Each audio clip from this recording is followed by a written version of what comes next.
Welcome to the Steve Reeve Podcast with the best moments from the past week and a few things that didn't make it to air. Monday. The old playgrounds, the ones from the before time, the wooden fortresses of giant beams and steel bars and things like that. Have you ever injured yourself on them? Answer might be yes. Hopefully it was pretty minimal, but I've got several stories that come to mind. I even not just that, but like swings, which were parts of big playgrounds, sometimes standalone. I've definitely had some injuries from swings. One time swung up into the air very high, got some verticality, landed down on one knee, one of the two knees. Even landing on both is something you don't want to do, let alone one, and skinned my knee bad, like down to the cap. It was rough.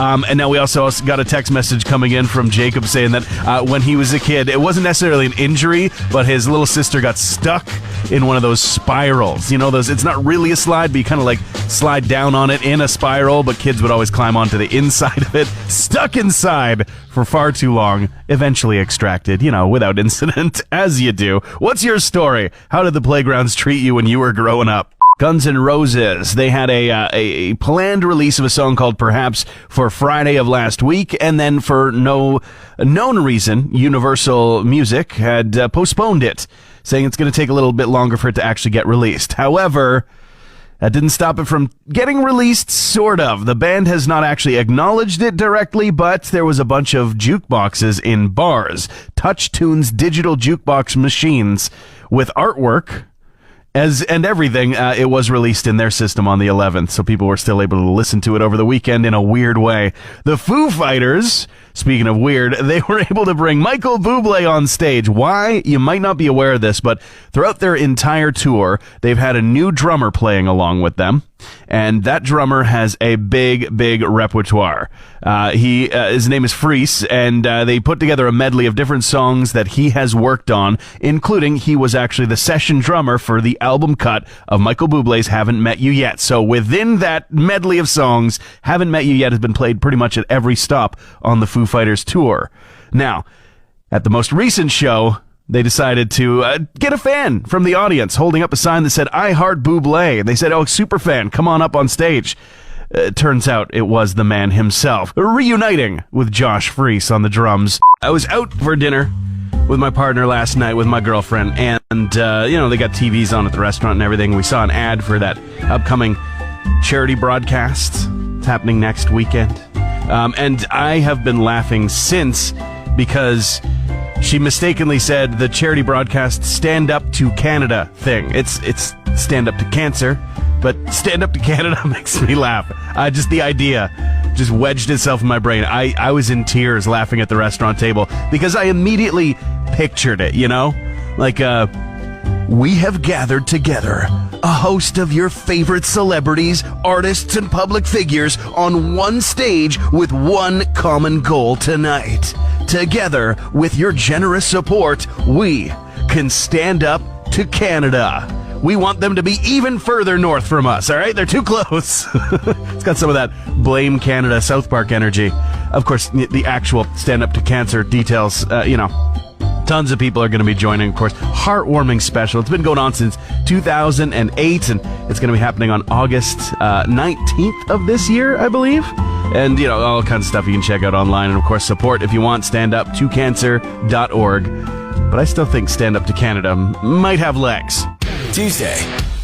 Some stuff went down last-minute style with the Donair costume auction. Now, not a lot of action happened, but there was an upset at the last moment. To bring you up to speed, the Albertan government, for whatever weird reason, has in their possession a Donair costume, a really impressive one. These mascot costumes can be, brand new, ordered, commissioned, made to order. Can be up to like $14,000, $15,000 already. But this one was specifically a Donair costume, and the auction got up to $16,020 and kind of just hung there for the longest time. That top bidder, Camping with Steve, and they don't even show up on the list of previous bids for the longest time. It's like you just showed up and was like, $15 more than the last one, and we'll be good to go. Well, the person that was outbid by Camping with Steve, Primetime Donair, decided at the very last second yesterday as the auction was coming to a close to add $5 to their bid. $16,025 is your finishing number for the Donair costume. Will we ever hear about it ever again? Will it show up somewhere? Stampede, K-Days, something like that? Will we even see it at Ribfest at the end of the month here in Fort McMurray? I kind of have my doubts about all of it, but still, it was fun while it lasted. The furthest photo ever taken of Earth from very, very, very far away has been shown to us, has been released by NASA. It was Colin James, just came back, 100.5 Cruise FM, and the photo taken basically from around Saturn, from the Cassini spacecraft, is the furthest photo. But in a series of a lot of photos, it seems like just about every time, which, fair enough, isn't that often, but it has happened several times, that we do send a device from this planet of ours out there into the surrounding space with the ability to take photos. At some point, it gets turned around and we take a photo of Earth. There's a whole bunch of them. And this one, the latest one, being the furthest one away, really, I mean, you don't see much detail. It's just a blue dot. Carl Sagan wrote all about it, right? We're just on the mode of blue speck of dust out there in the oceans of the cosmos. But it's a cool photo, nonetheless. The rings of Saturn looking great. It looks like some CGI stuff, but NASA says, hey, this is a cool photo. We actually took this. It actually came back. Radio waves throughout space, sending us very, very cool details. It's awesome. Does it make it the very furthest away selfie ever taken? I think it kind of does. And here's the thing. Even though we can barely see the planet, you still look bad in it. You're listening to the Steve Reeve podcast from 100.5 Cruise FM. Dolly Parton, we know that she's putting out a new album, a rock and roll album coming, but we actually might get our first taste of it very soon. Apparently she's going to be covering Let It Be with Paul McCartney and Ringo Starr. But that's not all. You've also got Mick Fleetwood and Peter Frampton on the track as well, and apparently this will be coming this week. The actual album called Rockstar is coming later on in the year, but I didn't know this, and this is staggering. It's actually Dolly Parton's 49th solo studio album. Wild. And George Harrison in the news as well. More his mum in the news, because apparently she was disgusted back during Beatlemania when fans would be screaming all the way through her son's gigs. And the reason we know this is because there's a letter being sold in a memorabilia auction later on this month featuring a ton of Beatles items. And it's a letter written to the son, Mr. Harrison, and talking about how Mom just wasn't appreciating. No one with any sense would pay and queue for a ticket just to stand on a seat and scream and not hear one sound from the stage. Amazing. And if you're curious, that letter is expected to get about 100 to 150 pounds at auction. To survive, you need food. Food Festival. Fort McMurray Food Festival 2023, it's still ongoing. And in fact, we had a conversation with a couple of people who are representing both the benefactors of the entire situation and also the organizers. We've got a couple of people from Waypoints as well as the board for the Food Festival, respectively. Hello and welcome. Evan Dizak. I am the Community and Corporate Relations Manager for Waypoints Community Association. And I'm Mike Jones, and I am the chair of the Fort McMurray Food Festival board. So for those who aren't aware, what is Waypoints all about in our community? Waypoints is a nonprofit organization in town here, and we run the Women's Emergency Shelter, the long-term housing program, as well as all of the domestic violence, sexual abuse, and youth advocacy outreach programs in town here. And so the Food Festival is our kind of big main fundraiser for us for the year to kind of support our operations. So a great number of the events of the Fort McMurray Food Festival have come, have gone, but the main one kind of lasting throughout the entire fair is the Taste of YMM. And that is ongoing till August 31st. What's happening with that? There's so many great restaurants and pubs and even food trucks starting to pop up and little vendors here in town. So finding a way to celebrate them and bring the community together and then bring the restaurants to them, kind of speak, right? So just to put on some awesome events for the community and at the same time let them discover a new favorite dish.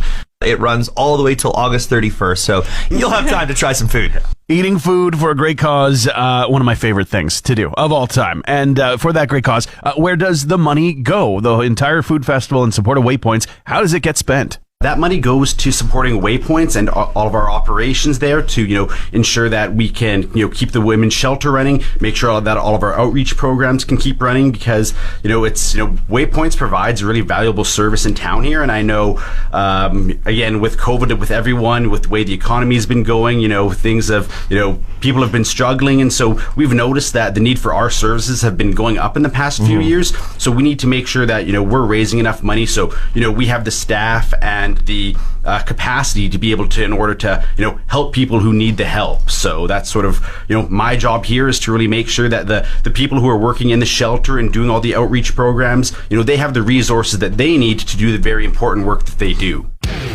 Wednesday. The big question. Every Wednesday, trying to get some brain cells opened up. And this is inspired by a study.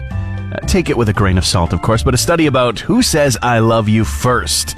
And so far, responses, only a few people getting in touch, doesn't really make a proper sample size, but so far, responses seem to be skewing towards women.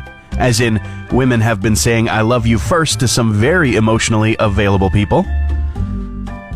Not, but the study actually suggests that men are more likely to, at about 2 weeks sooner, at the 3.5 month mark in a new relationship. Again, grains and grains of salt, but I want to know your story, your lovely romantic story. Who said I love you first? And did you say it back? Say it back! Or, just text us the story, 780-715-2789. Wargaming, who are the people behind two big online mobile games, World of Tanks and World of Warships, have got both of those titles locked in for a cross-collaboration with none other than Megadeth. And it's all about the Wargaming Metal Fest that's coming up starting on the 29th of this month. If you didn't know, the name of the mascot for Megadeth is Vic Rattlehead. And he's going to be appearing for the very first time ever in a video game as part of this promotion. And as well, there's going to be voiceover for him. Also voiceover provided by Dave Mustaine, by Kiko Loreo, and James Lomenzo, as well as Dirk Verburen. I always mess up those names every single time. But the whole band, basically, coming out for it.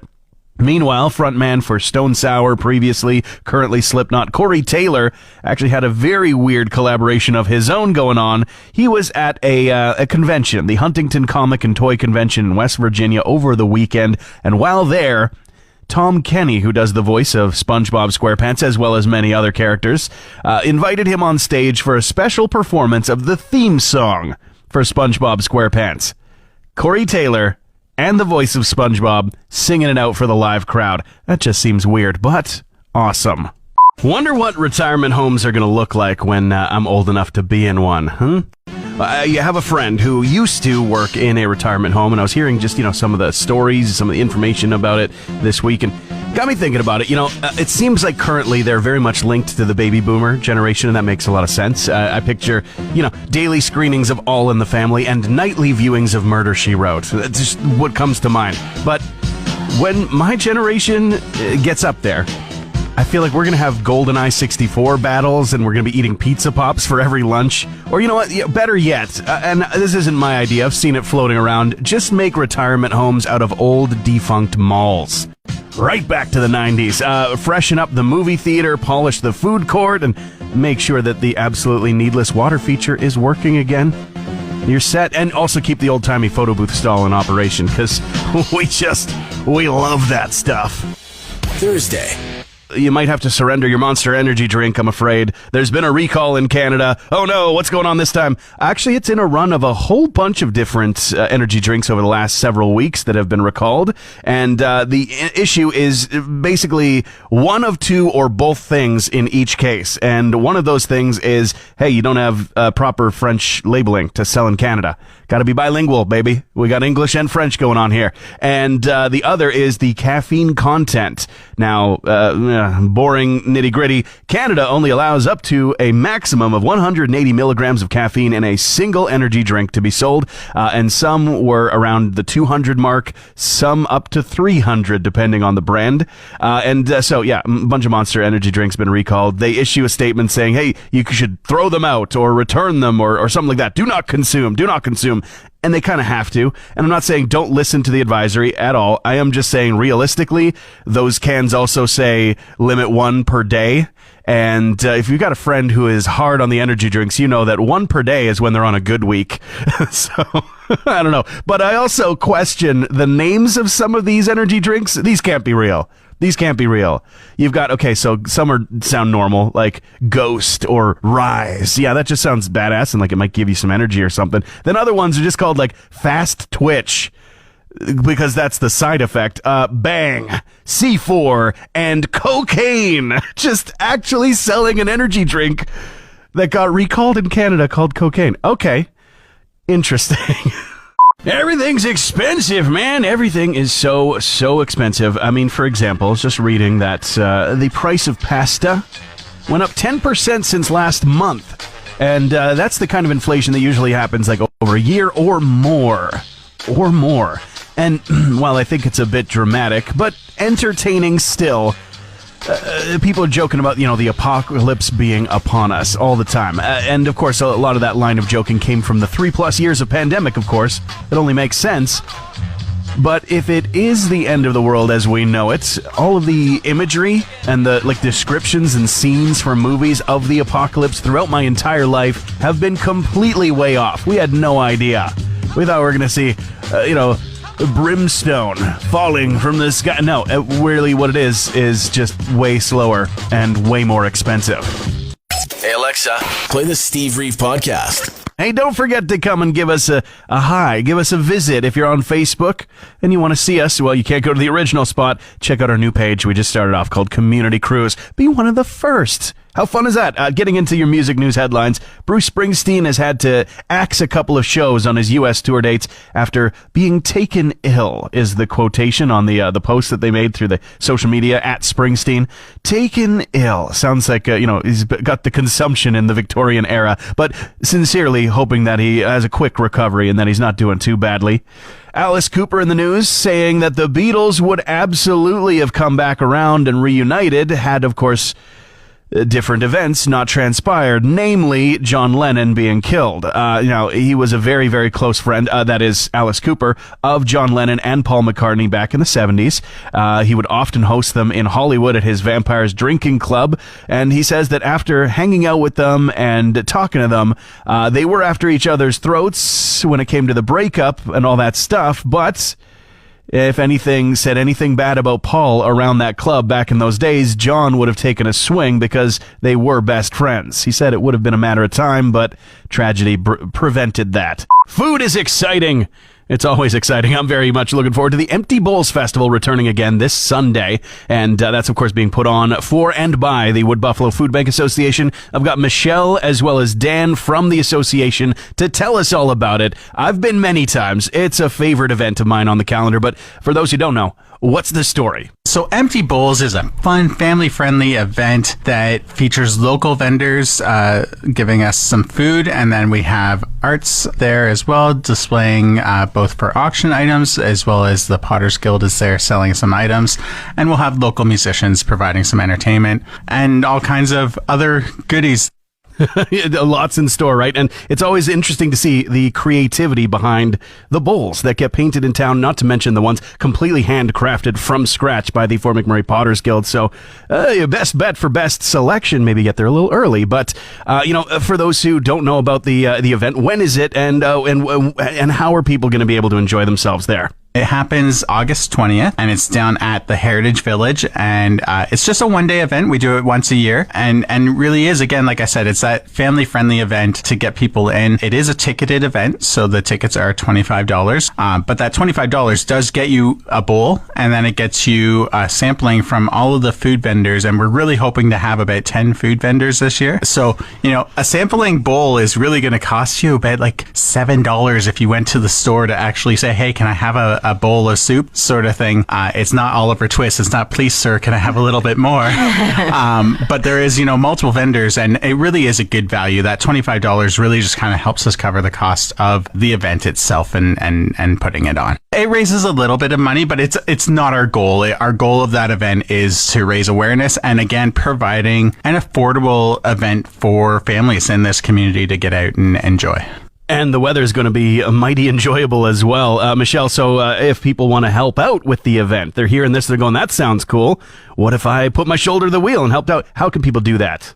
Yeah, absolutely. So you can reach out directly to me. My name is Michelle. It's COMM@woodbuffalofoodbank.com. Or you can also just message the Facebook page or Instagram page. I'll get back to you right away if you're looking to be a vendor, you're looking to volunteer. If you're looking to come out and purchase tickets, we have them right on our Facebook page, the Wood Buffalo Food Bank Association. There's lots of different links that you can click, pinned right to the top. So it's the very first thing that you'll see. But yeah, absolutely. If you're looking to volunteer or get involved, contact me directly. And if you're wanting to grab a ticket, do so. So the sooner the better. We'll see you there on Sunday. It's going to be kicking off at 11 again at Heritage Village downtown. Friday.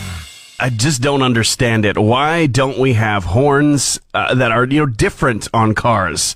Right? I really do think that this is silly. You're telling me that we can't do this, so we don't have the technology? You know what I mean? Why don't they make two different sounding horns? Serious question. And I'm talking make the, hey, I just kind of need to get your attention horn. A small button somewhere that your thumb can reach on the steering wheel, right? Where you don't have to give it much thought. It's not like a panic reaction. You're waiting for somebody in front of you. They don't realize you're there. You're just trying to be like, hey, hello. Somebody doesn't jump off of the starting line at, the race that is the green light turning. You just a little, and then keep the, what the hell are you doing? Learn how to drive horn as the smash anywhere in the middle of the steering wheel option. You know what I mean? You're telling me that we can't figure this out as a society? I don't think so. Why isn't it possible? It's just not. Why not, you stupid bastard? As promised and then taken away. And then re-promised again. And also, in the meantime, they're leaked on some jukeboxes across North America in bars and things like that. The new Guns N' Roses single has arrived. It's called Perhaps. And this is still from the era from Chinese Democracy where that 4-song EP Hard School that released last year also drew all of the inspiration from. So they had a bunch of unreleased music from that time. And, of course, it was a time soon before the band kind of imploded. And now they're back together again in, some way, shape, or form. And they're looking at those old lyrics that they wrote, the old music that they were working on. And so they polished it off, and the world now gets to hear a little bit of Perhaps. Here's a taste.